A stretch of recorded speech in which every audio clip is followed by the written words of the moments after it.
you're really going to enjoy this show. Mary Joyce, she's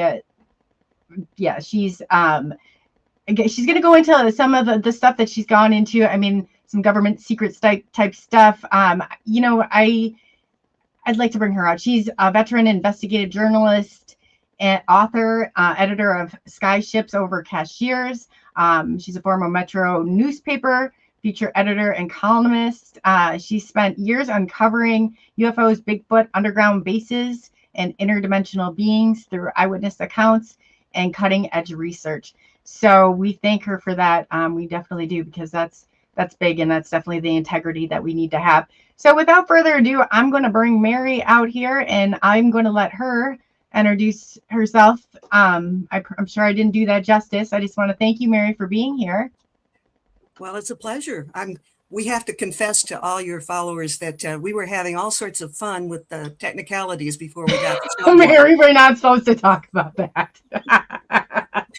It may look easy when you are watching somebody on their podcast, but it's not always easy. The technical stuff can make you a little crazy, right? Oh, Lord, you're right about that. You are right about that. That's so funny. I mean, it's funny. I told Mary, I said, we're going to survive this. I don't know what's going on, but yeah, we definitely, that's funny you said that. Oh, well, I'm not sure I think you discovered me because of the Sky Ships Over Cashiers website. And that's where I live. I live in the mountains of Western North Carolina. And normally I talk about the Bigfoot and the Cherokee Little People and the underground bases and the UFOs. We've gone way beyond this area, but there's a lot of that goes on right here. But what I really wanted to share with you tonight is stuff from my past that's become very timely. Ever since Artemis II decided to take a swing around the moon, there's been renewed interest in NASA.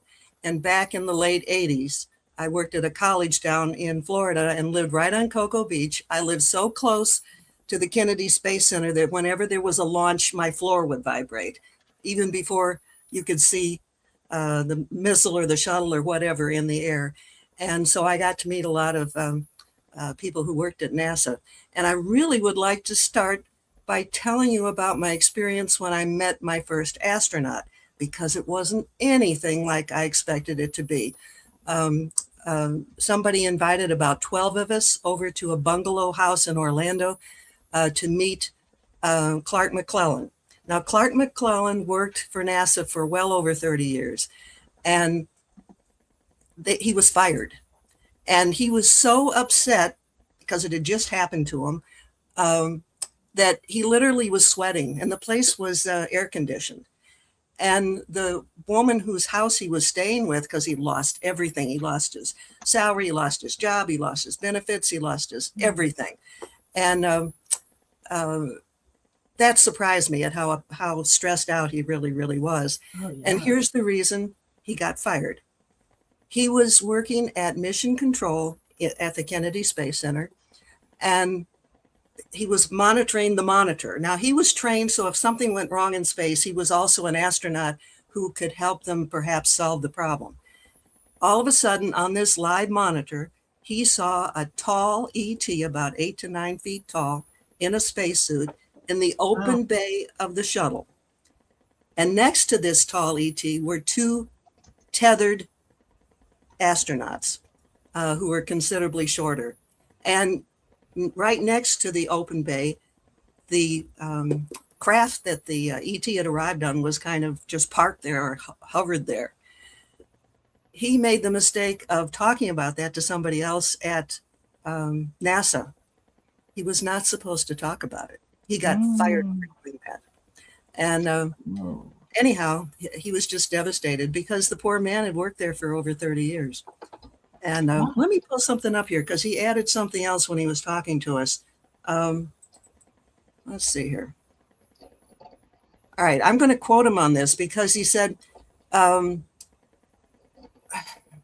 were two other incidents that other people had seen. So this is the quote. About 2 months following my incident, which was the observation of the ET, I was informed by another report by another aerospace engineer. This person was also involved in the launching of space shuttles. This shuttle engineer observed a similar entity 8 to 9 feet tall, inside the space shuttle crew compartment as it was orbiting Earth. Yes, inside the shuttle. It was slouched over to protect its head from hitting the shuttle overhead structure. Again, it was communicating with two much smaller NASA astronauts. I've seen many, we all have. We've all seen pictures of the compartments that these astronauts are in. And to imagine an 8 or 9 feet tall being squeezed in there is, it had to be tight. Oh yeah, it definitely had to. It's not a lot of room. Do you think that's what they, I often wonder, a lot of questions are raised. Do you think they were actually in like a space shuttle, or do you think that's kind of like more like they go into kind of a simulator, I guess, type of thing? Do you think that No, I absolutely, I have, the man, he was so truthful. Every pore in his body was pouring out truth. There was no sign that anything had been fabricated in any way whatsoever. Again, that's just my word, but no, and people ask. That's why I and you being an investigative journalist, I feel like you've gone through every avenue of that anyway. So, well, some of my stories were involved with the mafia and people getting beat up by the mafia and stuff. So you begin, and I've had a gun pointed at me, and you begin to read things pretty fast, or you won't survive.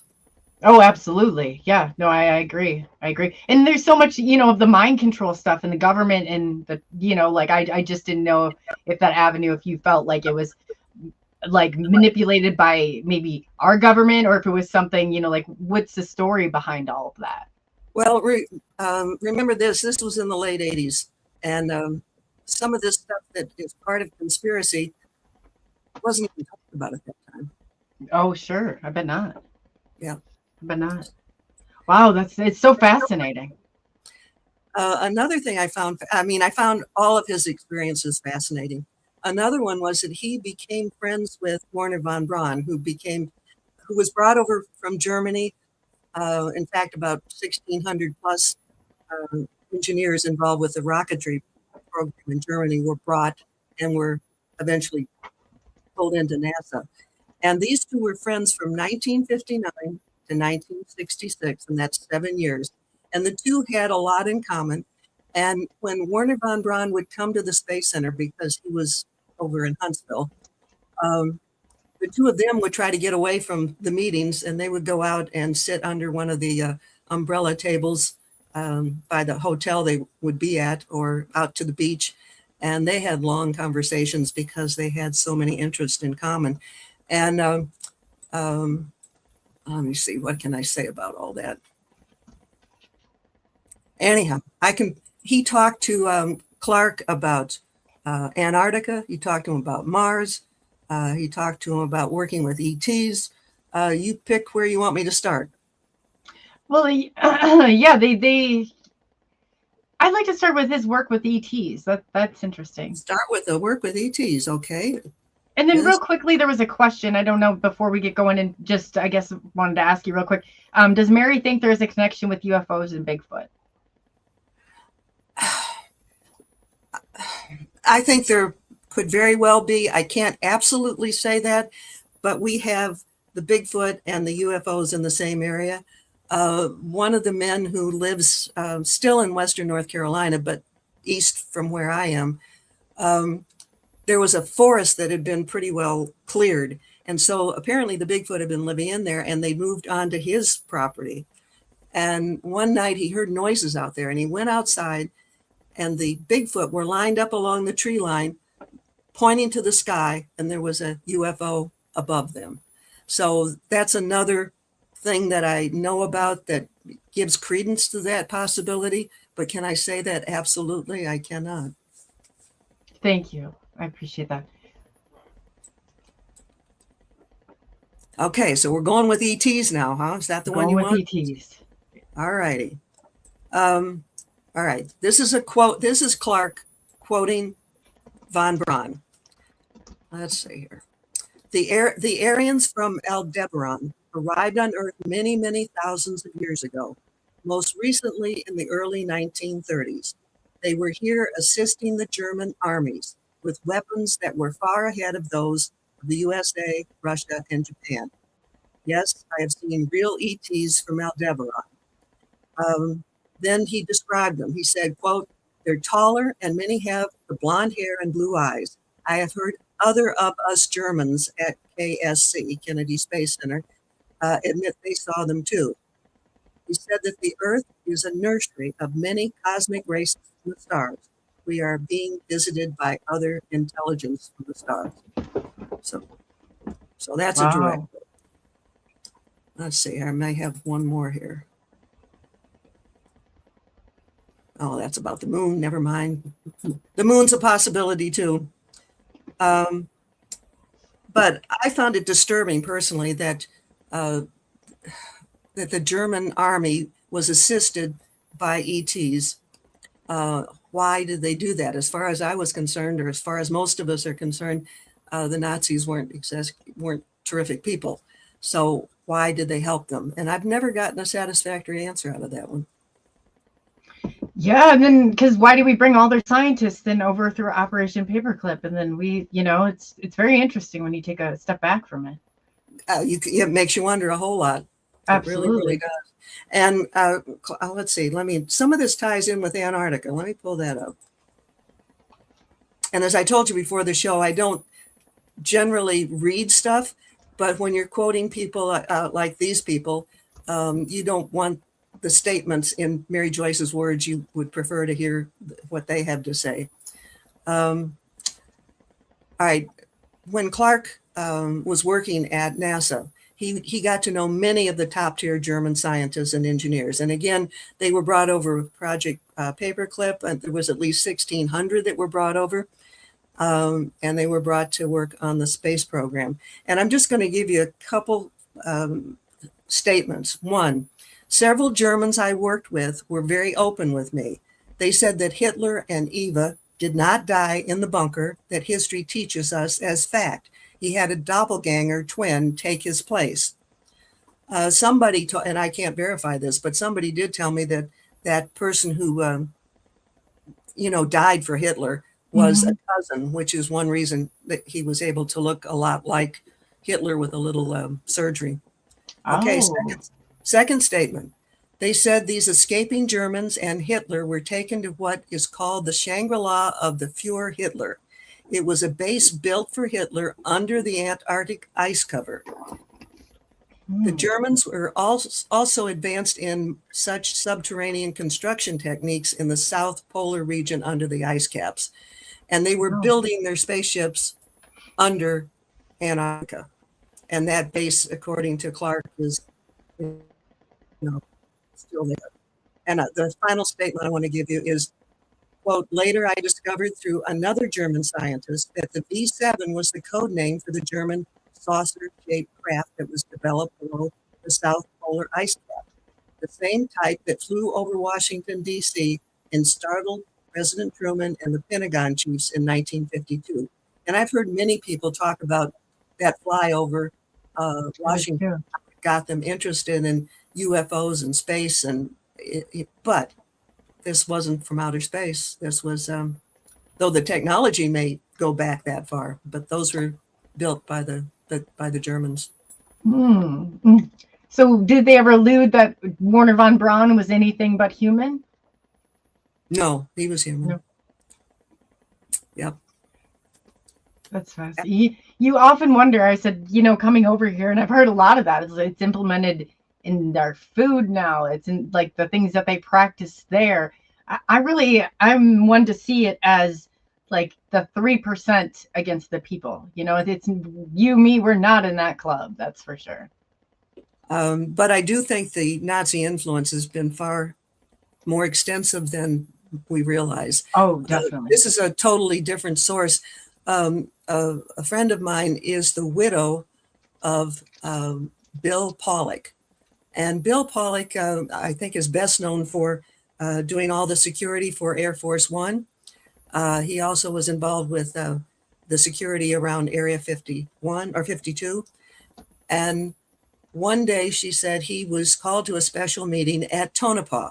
Tonopah is a more secretive place that's still in the same general area of Area 52. So they all were called in for this meeting. and this airplane pulled up right to the door. And a man got out who was dressed in what Bill described as high German style. And the high society style, I guess, was very noticeable, at least at that time. And the man got out. He went to the back of the room where the meeting was going on. He listened to it all.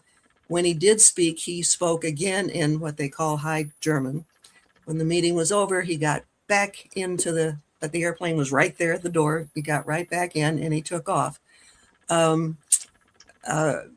sad part of this story is she's absolutely convinced that her husband was killed because he knew too much. And that's the bad seems to part be an about it. ongoing theme, Mary, an ongoing theme. It's just, yeah, it is. So. It's sad. It really is. And people can speculate, but it really, you know, I don't know if it's so much of it. Like I said, I'm the last person to trust our government. I like to distinguish between the two of them. I just don't think our best interests are adhered there, but it's hard to tell sometimes what's us and maybe what's them. I do not think that the real power are the people that we vote for. No, I really think the power is out of sight, out of mind. absolutely. We had a question too. Have you ever had a UFO experience yourself? Yes. Oh, you're an experiencer too. Well, not in any dramatic way. Is that a story you want to hear? Yeah. You do, huh? I'm an experiencer. Know that the chat, yeah, we're kind of flooded here. Yeah, right, that's a good question. I'm glad that was asked. Let me see if I can condense this. When I lived in Florida, the woman who started the website with me, we've been in businesses and stuff for many years. We were on the Gulf side of Florida. I lived on Cocoa Beach on the other side of Florida. And we'd been out, I think it was well past midnight, and we were just tired, just plain tired. And so we pulled into an area that's known as Buena Vista, which is in the Disney area. And just to get out, stretch our legs and breathe some fresh air. Well, we sat down on a park bench.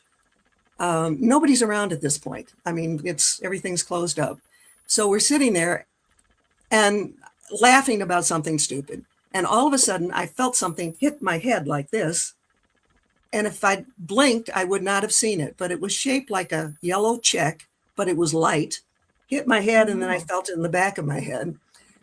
And that may be the reason that I experienced or saw what I saw after that. The guard came by and he looked at us. It was kind of strangely. And there was construction being done on a new building. And so they had these big high wooden walls. And he went over and unlocked it. Then he came out, he looked at us and walked away. And of course, my curiosity had me go through that door or that gate. And there was like a scout ship hovering over that area. That was the extent of anything. Somebody else was there. There apparently was no missing time or anything like that. But there was, and I may have been the only one that could have seen it because there's some connection with that light hitting my head. There's so. What do you feel the connection was? I don't know. I don't know how to answer that one. So run me through this again. Maybe I heard a light came in and hit your head. Just imagine a bank check, something the size of a bank check. Okay. It was kind of a yellow, green, bright colored light, hit my forehead, and then went to the back of my head. It's the part of your brain where the vision is. Yes. Which is why I think it's possible that I may have been the only one that would have seen that ship. I do not know. That's interesting. And the front here, that would be your third eye, right? It went like this. It went like this and went to the my left side to the right side of my brain in the back. Oh, wow. So that would probably be the most dramatic thing. I've seen UFOs in the sky and, like so many people have now. But they talk about, this is interesting that you say that, Mary, because some people have to come within close proximity with someone maybe such as yourself to see where they've like actually, I've heard testimony of it where they've actually taken a few steps back and they couldn't see, but when they went into whatever kind of bubble was around that individual, then it was They like could see it it. popped back up again. Yeah, they could see it. Well, might be able to tie that together with my experience, because That's I'm very interesting. open to the fact that I might have been the only one that saw that. Of course, it was also well past midnight and it was quiet, so who knows?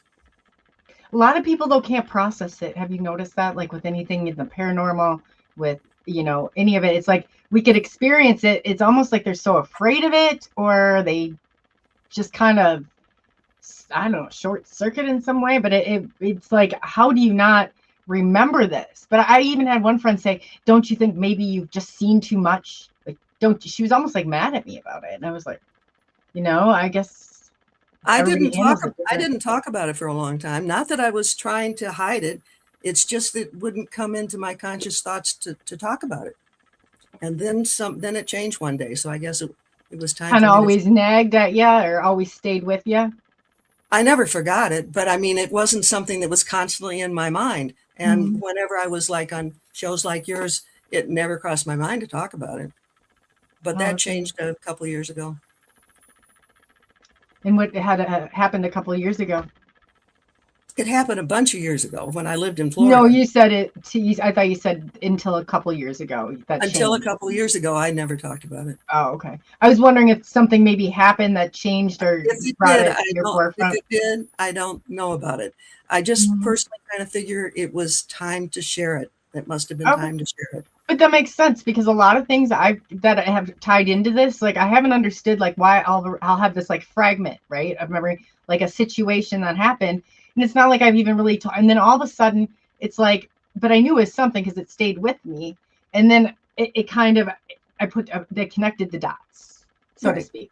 So it was like something that kind of opened I was like, oh, then I was became inclusive with like a bigger picture, I guess, if I'm explaining that correctly. So I guess I was just wondering if it connected some dots for you, or anything like, happened more than. No, I mean, I think all of us, our intuitive ability opens up more when we've had those kind of contacts. I don't doubt that. Absolutely. Absolutely. What was life like growing up? Were you in tune to anything spiritual? No. I've always talked about, I better follow my gut or I'll be in trouble. I always had this gut feeling about everything. But no, I wasn't into any of this until I was much older. And you're Spitfire. I mean that in the greatest way possible. How did you get into like investigative journalism? Because that's a huge thing. I mean, like, you're delivering and going out and investigating some pretty, big things. Well, a couple of things. One, I still have a very active curiosity, and so many people keep posting more stuff about the same old stuff, and I don't like to do that because I get bored easily. That has not changed. But I'm sure that when I was younger, I felt invincible. Or less, just, though there were moments in the thick of things. I can remember once I was checking on, I went with our main investigative reporter to get more information about a mafia story. And we were going to interview the man who had been beat up by the mob to the point where his feet pointed the other way. And we were in a bar where the people hung out. Again, you have to be young to pull some of this off. And then we went to his parents' house where he was staying. His parents lived above a liquor store. So you'd go up the side of the building, and then there would be a back porch, and that was the entrance to the apartment. So we get there, and I think his mother opened the door, and we stepped in, and we weren't in there but a minute. And this man comes down the hall with a gun drawn, aimed right at us. He thought we were I don't know how, but he thought we were part of the bad guys. I still had a badge that I'd gotten from years before when I worked for the court system. And I said, wait a second, let me show you something, because I figured out that he thought we were bad guys. And so I very slowly reached into my purse and pulled out this badge and showed it to him. Put the gun away, and we were okay. But my heart was beating a lot faster at that point. Oh, I bet. So did you always kind of have that in you to go and dig for the truth and that sense of living on the edge? Yeah, I don't know if you call it living. I never thought of it as living on the edge, but I've always been curious. And, I don't know. My dad's side of the family is kind of fearless, and he would stand up for things when a lot of people wouldn't. So I'm sure just being brought up by people like my parents made those things happen more easily. That's awesome. That's awesome. I'm one of those people. I just, but I learned from my grandparents. You did, there were certain things, and it really, I appreciate that about people. So, yeah, but it sets you on a whole pursuit for the truth. And it's truth. I said, yeah, I was always warned before. Truth is a path you mostly walk alone. It's not, you're not always the liked one of the group. You're not always the, you go through a lot. If you only have so many lights, are you going to put them all in one place? I don't think so. No. You got to spread it. You got to spread it. And I think that's part of the reason a lot of people who are very much of the light sometimes feel like the black sheep in the environment that they live in. Yes, they do. Yes, they do. What are your thoughts on that? Like, do you think some of us are here hardwired or programmed just a little bit different than the rest of the people from that aspect of things? I think some of us come in with certain missions, and maybe we can't in the beginning tell you what that is, but it gets revealed as we go along. And I think, everybody who's doing the kind of work that you're doing and I'm doing has a mission. We each have our own little pond that we're trying to, help. Isn't that, yeah, that's very true. That's very true. It gives you a lot of purpose in life when that's revealed to you. Like when you realize you're like, everything that I've done up until this point, I was a mental health therapist for 7 years and sat in, but it helps me now today to interview. Like, I see how everything kind of came together. That. Yes. Sure. Absolutely. So there's a path that's kind of been, that's been mapped out for us, or we've done it for ourselves. And it just doesn't all get revealed at the same time. And if it did, we probably, again, would be bored to death. Absolutely. What do you think about like some of the prophecies come into play? Do you think everybody that's coming here, do you think there's people there of the light that they're trying to identify? Have you gone into any of that work at all by chance? Can you ask that another way? Yeah. So I was a part of the Gifted and Talented program, I guess I'll say. And it comes down to, we were identified by, or at birth, basically at birth, by a heel prick. So I was wondering if you ever got into any of that type of stuff, and then they can identify, because there's so many interesting routes to go through. Where would you like to go next? I mean, you've got a mound of absolutely fascinating research and evidence. I'd love to, All right, this is the only plug I'm going to do for a book. I've got 5 books on Amazon. There's one that has been blocked in every way possible. So the only way you can get it is through me. If you go to the website, skyshipsovercashiers.com, and open up Editor's Corner, right at the very top, it'll tell you how you can get the book. It's called Spy in the Sky. And what I did, and I was doing it for the website that I was doing, I spent uncountable hours using Google Earth to search Mars and the moon and Antarctica and the oceans, and found just incredible things. And so this book, Spy in the Sky, is really a photo book or a picture book for adults, because there's photos on every page. And it was in the process of doing that kind of searching that I found stuff. For example, I found a ton of stuff on Mars. I found a craft that was parked. It had the raised hump in the middle. It cast a shadow on the ground. If I remember correctly, it was like 3.5 miles in diameter. There were 2 other crafts that I found on the planet, and one had a huge skid mark that was well over 4,000 feet, and then it rammed into the surface of Mars. And, that was another thing I found. But then the more I explored, the more I found. And one day, always trying to get out of the box thinking, instead of going from right to left or left to right, I decided I'd go from pole to pole. And I discovered something I never would have found any other way. There were these square cut entrances into Mars that don't look ancient. They look like contemporary warehouse openings. And in round figures, they might range from like 400 feet across to 1,000 feet. I've got the actual figures in the book. And they were all in a line over 16 miles. If my memory's bad sometimes, I think it was like 27 different entrances. That's some of the stuff I began to discover.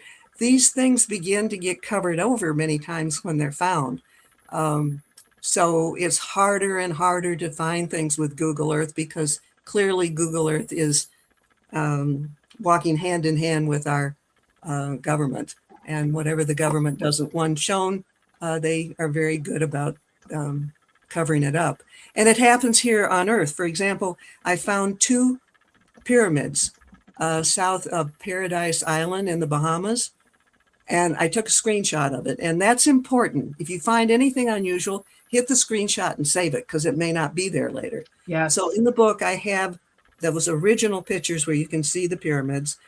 And then it's like somebody took a Band-Aid of photographic paper and put it right smack on top of those. And I have that also, so you can see the cover up.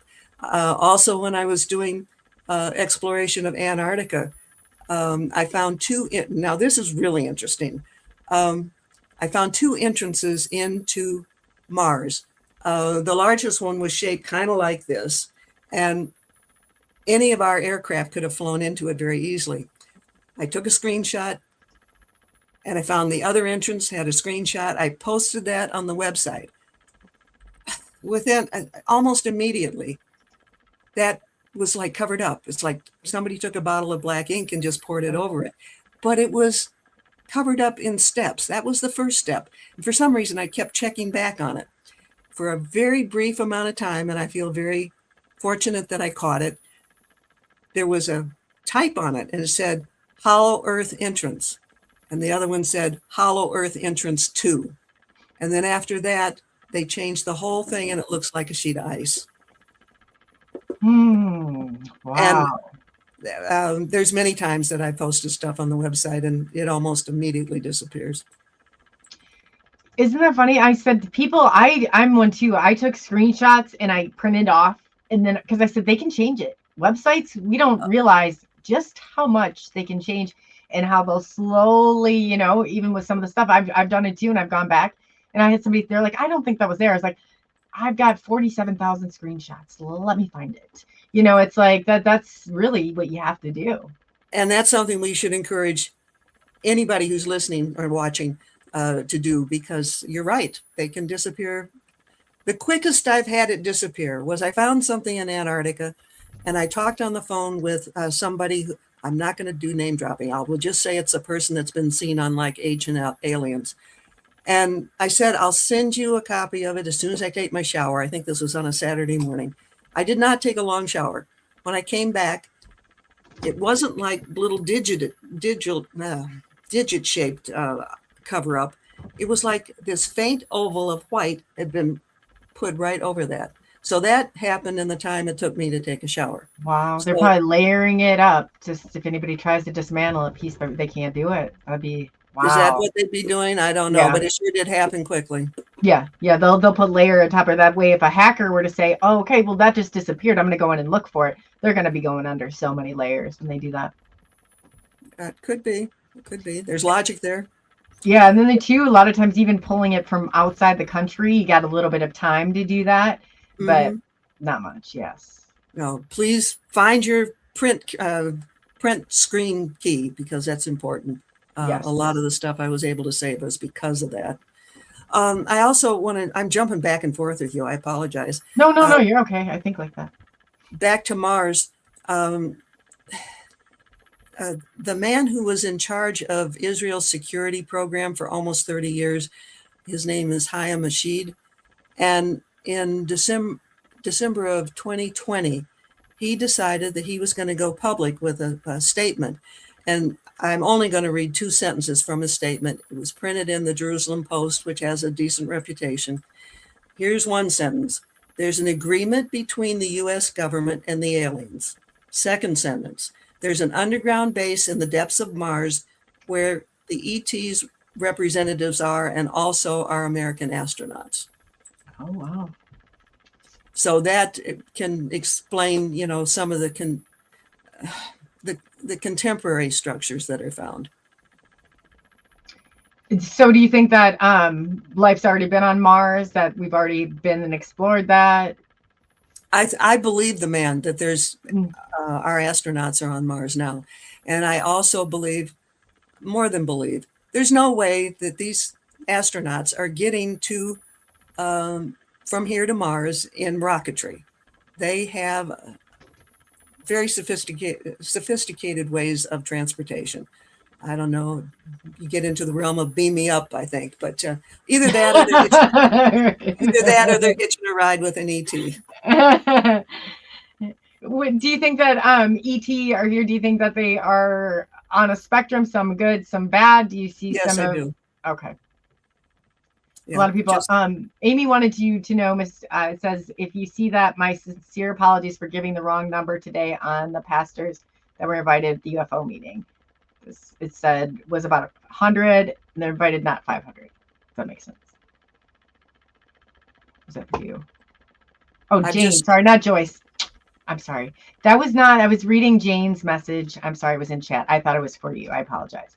So that's been up. That's been on the internet a lot in the last week or so. About the pastors. Mm-hmm. Pastors. I understand it that somebody in the government has been meeting with pastors who have big audiences or big congregations or big influence, getting them prepared to prepare their people for alien encounters. Yeah, I heard they were meeting in a state, like nobody really said or released what state it was in. I think I heard somebody say Tennessee. Oh, Tennessee. Oh, that's interesting. I'm not sure. Please, I'm not sure, but I'll look into it. I always check into stuff, but kind of gives me another piece to maybe an avenue to look down. And here's a way to follow this, and I haven't done it myself. Is it Burchett, the senator who's doing, or the representative that's doing all the UP or U? Oh, Burchett. Oh, Burchett, yes. He may be from Tennessee. So if he's from Tennessee and that's where these meetings have been held, that's an interesting connection too. But that's one of those things you have to dig into. I can't say that. I haven't dug into it. Yeah. So in saying this, a lot of people around here, we're digging for information. And with that being said, you obviously, maybe you could help guide people. What avenue do you think in gathering information? Like, is there certain things you think to, is it what, when, where, when, why? I mean, whatever your techniques are. I don't get, well, the curiosity, I came with the curiosity, but I really do think I'm being guided and presented directions to go oftentimes. You see your real instinct. I think that was great that what you said, like if this, then check into there. If that connects, then, some people don't think along those lines, and looking for those trails. So I thought that was very cool. So I guess I'm going to have to do that fairly soon because now I'm really curious. Right. I mean, there's so much stuff going on. What do you think of all these missing scientists? Have you dug into that at all? I can only present a logical possibility.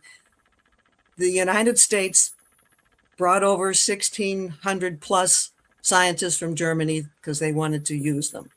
So it's possible that a country like China would take these people. It's a possibility that those that don't cooperate get killed. Who knows? That is pure speculation.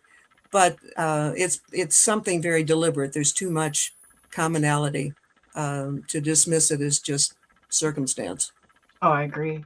I definitely agree.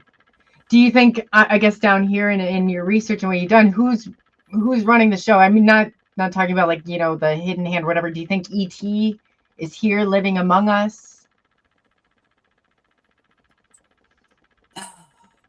The ETs are a whole lot smarter than we are. And from what I've pieced together is that when all the drones or all the UFOs were being seen over the New England part of our country mostly, yes, My understanding is those were real ET ships because they are planning to be discovered. They're no longer leaving it in the hands of the humans. And in fact, I think they're forcing the humans to do things they might not otherwise do, as far as revealing real disclosure. So that means that they're more in charge than we are. They're certainly smarter than we are.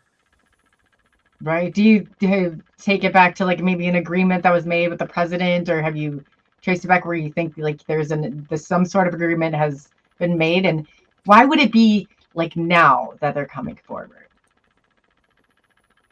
All right. Which question do you want me to answer? Oh, well, whichever first. Yeah, either or is great. The only thing I know about Eisenhower and his agreement is there was an exchange for technological information. So, and the ETs would be able to abduct certain amount of us. I've heard about that for years. I do think that probably was an agreement, but I think what's going on is going beyond that. And now, all right, I'm absolutely convinced that ETs are working with us now. Yeah, I do. Wonderful story, and you may know about Bill Tompkins. He worked at NASA, and very credible man. And he talked about these beautiful secretaries that worked at NASA.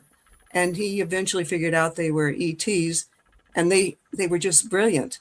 And when the space program really took off faster than people expected, and it was because the ETs would step in and give the humans information that would get them to the next step that they might not have gotten to so closely or so quickly. So that's an example of ETs working with humans. The statement by the Israeli security man, that indicates we're working with ETs. If you really dig into it, there's quite a bit of believable testimony that we are working with the ETs. Robert Dean, I don't know if you followed any of his work. He always said good man. Years ago, I spoke at the International UFO Congress, and he was there. He was followed around like a Hollywood celebrity. I mean, everywhere he was, there was a crowd around him. Oh, he's great. Yeah, I followed a lot of his work. I just remember him saying, they walk up and down the corridors of the Pentagon. They're right there among us. And that really always stuck with me. I think I even have like a clip of the video from way, way back. He has said many things that are worth quoting. I occasionally I have in the past posted stuff that he has said. And he's another man who I think is very genuine, or was. Yeah, I do too. And who, I guess, out of others in the community, who do you kind of align with, I guess, in some of the research or stuff that you have followed? Well, everybody kind of has a different, kind of take on things. A couple of things. One, I don't follow anybody because I don't want to be identified with anybody. Mm-hmm. And I depend on this outside nudging that I get to either read a book or contact this person or that person. And to be quite honest, I trust on that a lot. Yes. No, that's a good read, because you can be very, very easily influenced in this if you're not. You seem like you're very, I see a lot of myself in you, to be quite honest, like with some of that. It's just, you can't, I've had people too that have come on and then they think, and it's like, if you don't report on their narrative and see it the same way they do, then you're going to have repercussions for that. And I definitely don't want to be that. And that's why that does happen in any kind of organization. You have to be part of what they've concluded that they believe. And that's dangerous. That is dangerous. And it has no, I get that. There is no place for that in journalism, especially if you're not, you have to look at all sides of it. But I too kind of go with my gut and kind of connect those dots on things. What do you think, with all this disclosure stuff is the most pressing issues, I guess, today that you see? You mean they better come in and straighten us out before we blow everything up. As a species, I think we're getting dumber and dumber. And there's a lot of stupidity going on right now. And it's embarrassing, really, and dangerous. So maybe we do need some outside help at this point. Maybe that's why things have speeded up, because we've just gone down a rat hole. Oh yeah, a rat hole would probably be putting it very nicely, but you're right. There was some question. What have you heard? Somebody wanted me to ask you about parasites. I'm not sure. Parasites? I believe. Let me pull it back up. I think I read it right. Is that what I was reading? Let me go back. There was a few questions that people had. I was just going to grab those really quickly. Usually they're starred, but yeah, I thought that's what they said. So do you think that the government in their disclosure with the ET and them now saying like, we're going to disclose ourselves, why, I guess why do you think right now? Why not 10 years ago? Why not 10 years from now? If they've been here and they know of us, like what do you think is so specific, like at this time that had to be? Everybody that you and I know can look back when this country seemed to function better and people cooperated better. We are more divisive than any time in my life. And I think it's gotten so bad that that is the reason that the ETs are pushing for a disclosure. They are pushing for it, from what I've pieced together. And if it weren't for them pushing it, we wouldn't be getting much of anything. And if they weren't pushing it, we as human beings would have to be pushing our government to reveal stuff. And they will only reveal what they absolutely have to.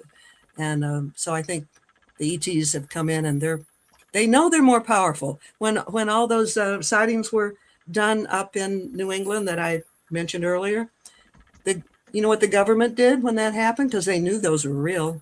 They started sending up all sorts of drones just to muddy the waters. Oh, wow. They were here. I was on a call, Nebraska MUFON, and they said they had Netflix that was in their meeting. And they're like, we wanted to know, there was like 70 calls all of a sudden that popped up right in that time. It was going on across the country. Mm-hmm. Yeah, So for some reason, I was more aware of the New England part, but yes.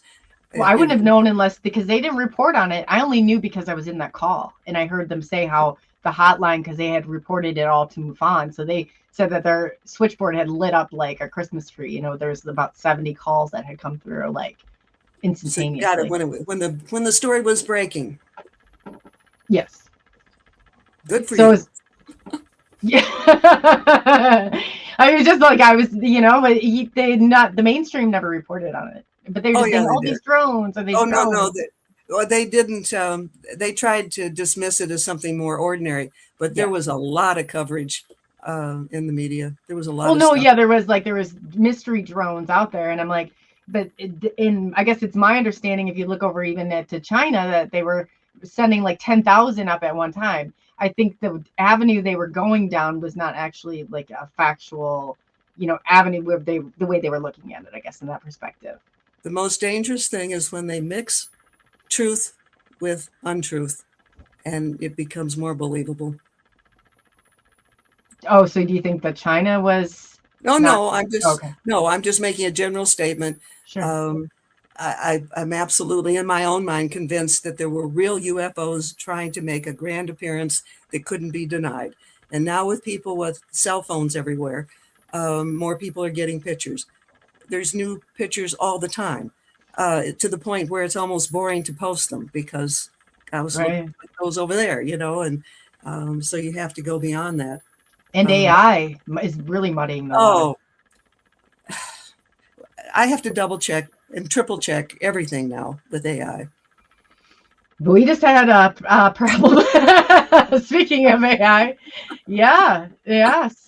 I guess apparently, like Brock told me 2 days ago, that they could not put a direct picture of. They couldn't even. I recognized it. It was also the year. They told me something was 2024, and I was like, okay, what is going on here? But then it said that first it said they didn't have the ability to remember, like going back in conversation. And second, they said there was a program overriding their ability to put that picture on it, and it was changing it in some way. And Mary said, "You realize that's not me?" And I said, "Well, now that I've met you, and seen you in person, I probably would, but I did not. And you should have seen, now that I think about it, a show on Monday, and it literally a program that I use for my show, vidIQ, made up a bunch of stuff about the guest and just enough, was weeded in there where I was kind of closely scanning it. And I was like, oh, this, looks so, but no. You've been in the muddy waters this week I have been, Mary. I've been in those muddy waters more times but I've learned some lessons. And I thought, well, I pay for this service. What is it doing here? Trying to sabotage me. But I usually don't rely on that. I usually go through it myself, but I was kind of running a little bit behind. I thought, well, just, because it analyzes every single video. It has all of my information. I've never seen it be deceptive necessarily, but it was spewing out stuff that was not necessarily true. It made it alluded maybe to something that it was not. Partially true, but yeah, no. Oh, I think you're froze, Mary. I thought this is a really bad sign if you're giving me this look and not saying anything, but I think Mary's froze. We'll wait for her to come back.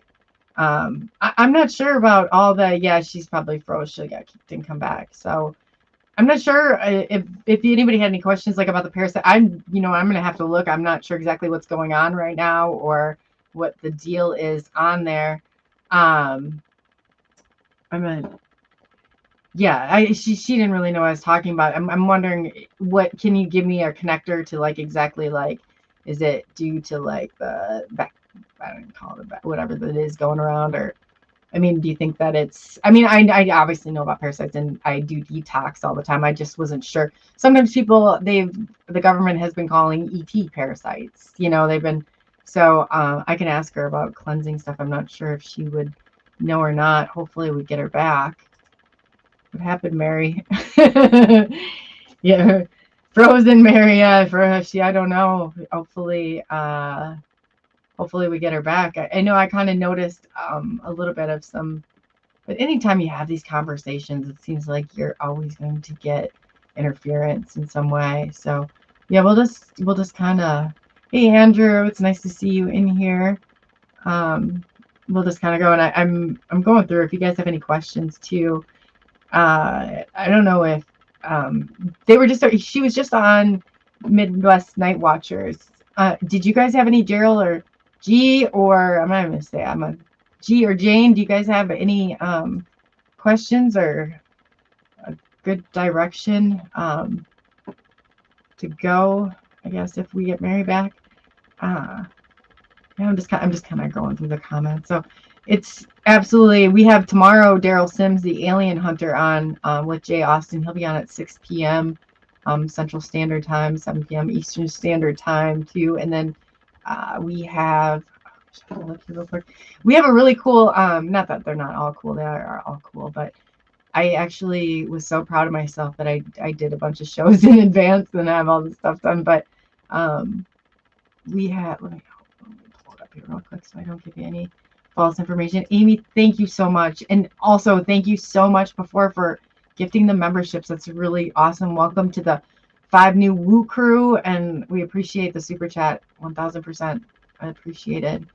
And then so I'll just go through. So we have a retired, he was from, let's see, so Sergeant Sands. Okay, so he was actually on Joe Rogan going back a year ago. I believe he was in Jamie Foxx's documentary, but he should be really interesting. So he's got some stuff that he wants to say. Yeah, it's Jason Sands.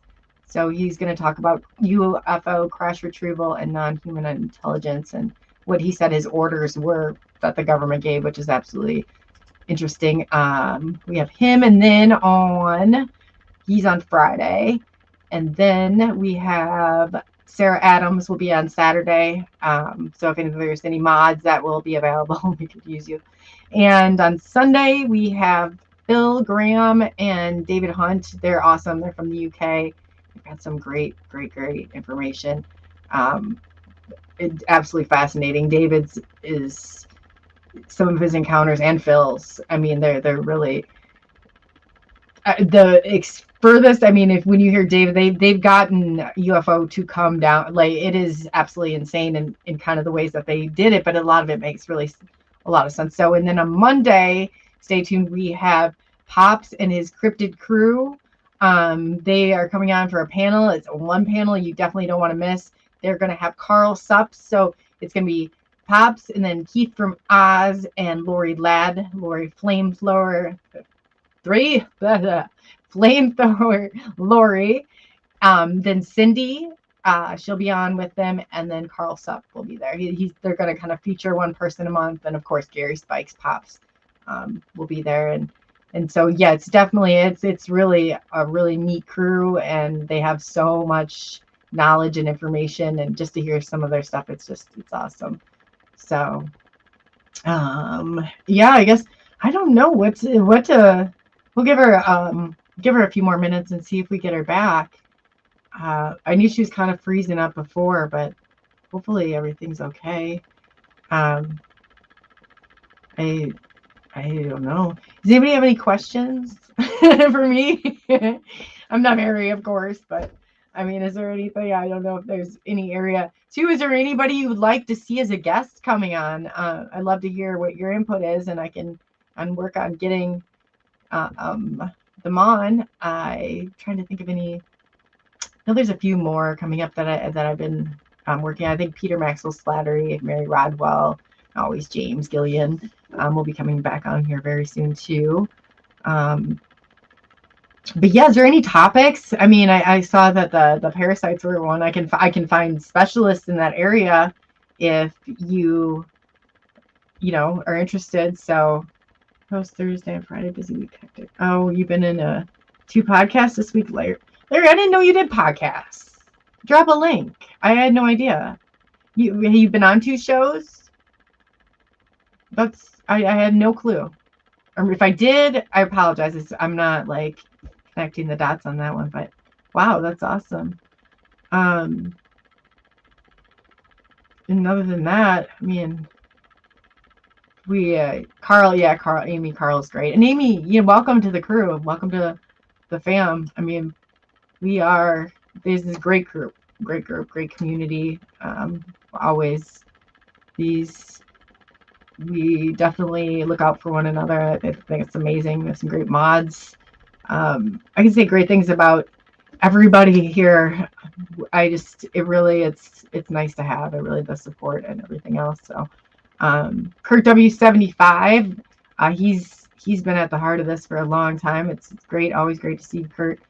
He's come on and done some shows too. Kurt, if you want to jump on any, all you have to do is let me know and I can get you a link to be on. So, we got somebody new. So, Tim, we're waiting on.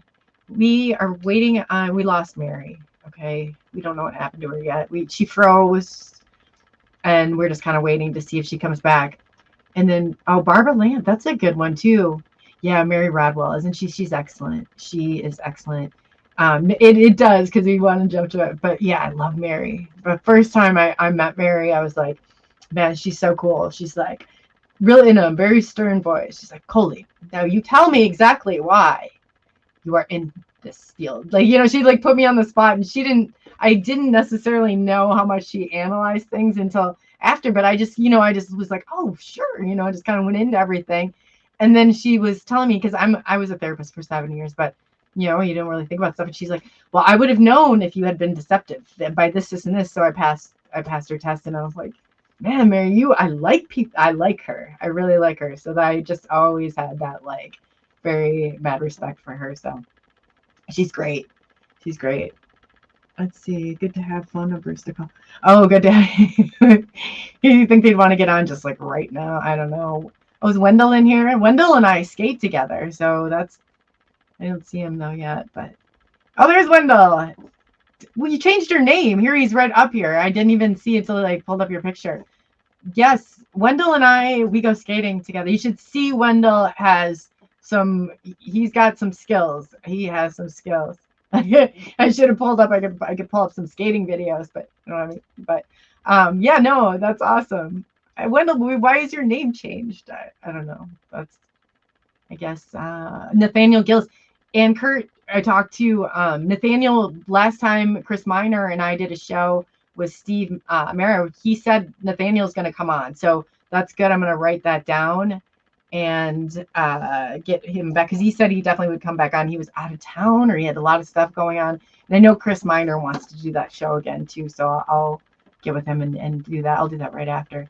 Nathaniel, I love his work. He's really got, he's got a lot of good work out there. So And it says people got parasites. Oh yeah, the parasites. I'm always detoxing. I think there's so much of it in our system, so I go through and do the borax and got like a whole regimen I got for it. So, yeah, there are spiritual parasites, and the Nathaniel and Steve Mera, they talk a lot about that. They're great. I was thinking about having them on together, and then probably having Nathaniel do separate. They do have different, but they're definitely complementary. But they're very much their own people. Very much their own people.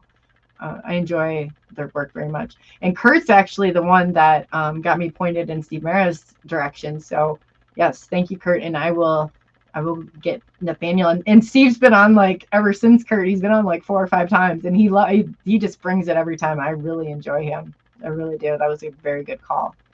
So I don't think we're getting Mary back, you guys. I'm sorry. Mary, I hope you're okay. I can reschedule the show with her. I feel horrible. She's got a ton of great information, and great information. And I saw her over, like I said, over on Midwest Night Watchers, and I will get everything uploaded, but definitely get over to her site and check it out. And yes, and then too, so I say tomorrow's show was text to reboot. I'm stuck. This is going to sound crazy, but StreamYard now, let me see if I can reach her. I'm going to freeze up, which is going to be kind of weird, but let me see if I'm going to double check and see if I can. So I'm just going to shut my camera off so I don't look like a crazy person, but I'm going to send her a message and see if she is able to reboot. Let's see here. I got her on Facebook.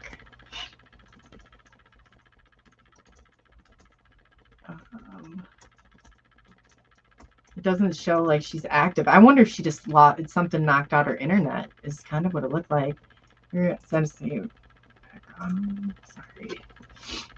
It's hard to type and then talk at the same time. Trying to keep you entertained, and then there we go. Just something like that. So I'll see if she responds, and then I can give her 5 more minutes, and then we can go from there. So, and then too, I wanted to say that we're starting the disclosure desk, and that we had Cindy Bailey and Gary Spikes. They have kicked that one off. And yeah, so it's, if you don't feel like hey, maybe you don't want to do a 2-hour show, or you don't, you have an experience you want to talk about, but we're having to, pick one thing. They picked their near-death experiences, which is absolutely a great topic. And we kind of hit that. And then it was, yeah. So I'm trying to kind of do some of those rounds, but let me just play that for you real quickly, and let me check on there. Your experiences matter and deserve to be shared. Imagine sitting in the disclosure desk chair where your story takes center stage. You will have 45 minutes of one-on-one time with me diving deep into your UFO sightings, ET encounters, or any high strangeness that has left you questioning reality. This is your chance to reveal your truth unfiltered and raw. But it does not stop there. You will have the opportunity to turn the tables and ask me the tough questions that keep you up at night. What do you want to know about disclosure? What answers have eluded you? Every experience is a piece of the puzzle. Together we can shed light on the unknown. If you are ready to step into the spotlight and share your journey, drop a comment with your name, location, and a brief description of your experience. Let's make your voice heard in the quest for truth. Welcome to the Disclosure Desk. That chair, it could be yours. 45 minutes live on air, just you and me. You tell your story, then ask me anything. Ready to talk about your... So that's kind of the gist of it. If you saw that. And Mary, yes, I am getting I'm assuming she must have gotten her internet knocked out or something. Let's see here. Yeah. Because it would even say if she had got, but she's not, has no green on her whatsoever. I don't see that she's active whatsoever. So I don't know I'll have to check on her and definitely get her back. She's fantastic. She really is in her research. So, sorry, I'm just looking to see if there's anything else that there's a bandana shaped earth denier. Wait, no, we didn't. I'm gonna say I don't really know what the heck we got going on out there. That there is, I know very much that there's nobody hanging upside down. That's all I'm gonna say. But I was a pilot. I went to aviation school before I went to grad school to be a therapist. And once we got up there was a grid, and the only deviation that we made was magnetic deviation. So it was just due to our instruments and staying on course. Other than that, there was nothing that we corrected for altitude. So that I think that nobody really knows for sure. I think like Mary was talking about on Google, and those pictures being, all prevent, like whatever layers they put on to prevent us from seeing it. I think that's done definitely with great intent of keeping us this way. Because we're not here to, just because we think different or we've gone down. I've thought things 10 years ago, and it's like everybody's kind of at different stages. So what I tried to do is I tried to get a guest on. I let them present their side of it, and I let you make your decision on where you're going with it. Because what we do today, we can only do as much as we can with the tools that we have. And what we see today is not how we see tomorrow, and it's not how we see yesterday.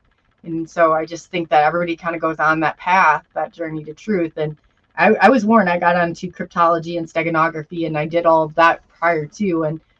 And the guy said, "He's sure you want to do this? The journey to truth, that is a journey you mostly walk alone." And that couldn't have been more true. And I thought, man, I was thinking at the time, who the hell wouldn't want to know the truth? Like, why wouldn't you want to know the truth? Yeah, I don't know. That's a whole nother topic. That is a whole nother topic. But yeah, I think we did end up losing Mary.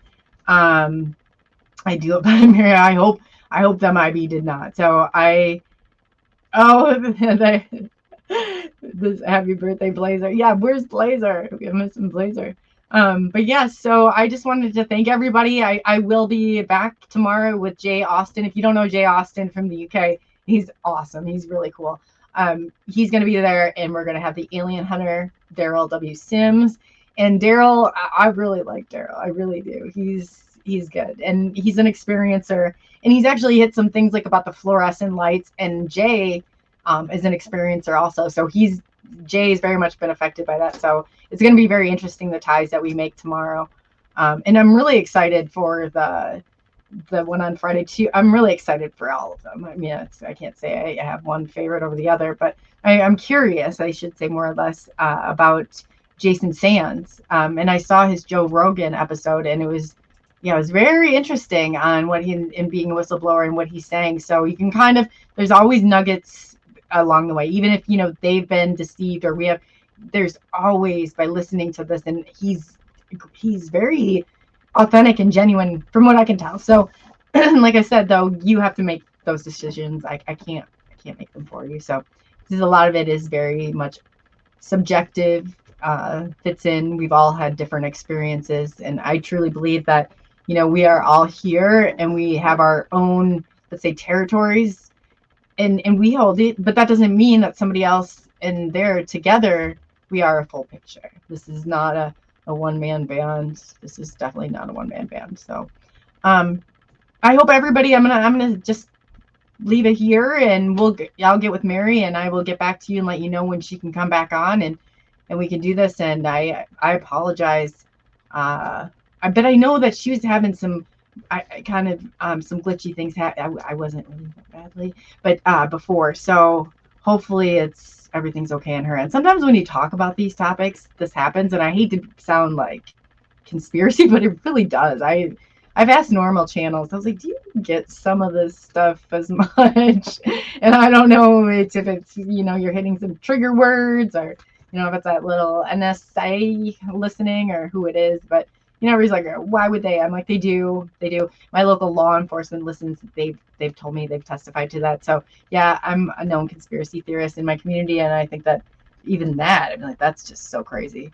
Like, who does that? But anyway, I guess if you weren't saying something that mattered, why would they really care and go to the extremes that they do? So it should be an honor, I guess, in a really strange, bizarre way. But yeah, right now, I'm just going to say, hopefully, if you can make any of the shows this week, definitely do. And then again, Monday, Pops and Lori Ladd and Cindy Bailey and Keith from Oz. And then they'll have Carl Supp. And they have a great panel, and they'll be taking questions. And I'm going to get the call lines actually up and running again.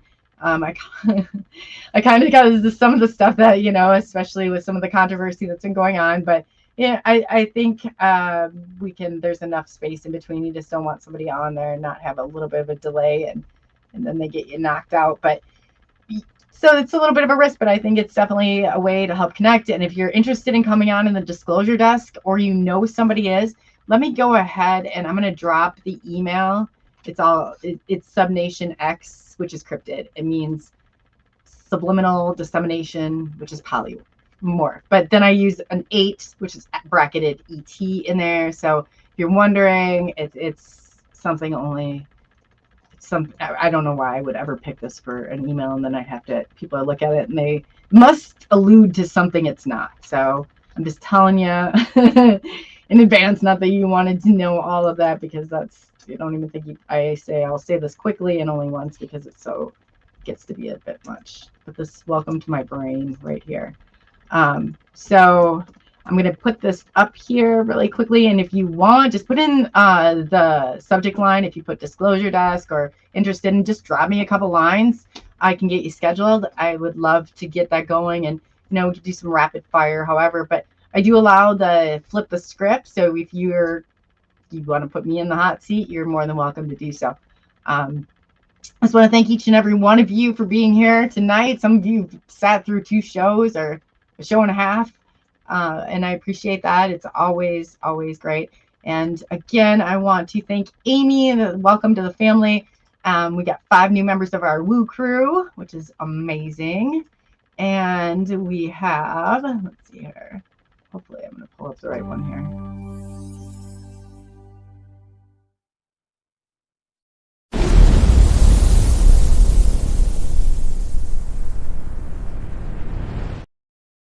So I want to thank you. I'm trying to find a way to incorporate that in to thank people when they do and not maybe be so loud so I can do it at the end. But thank you so much, and thank you for the super chat. It is, again, greatly appreciated. We're glad.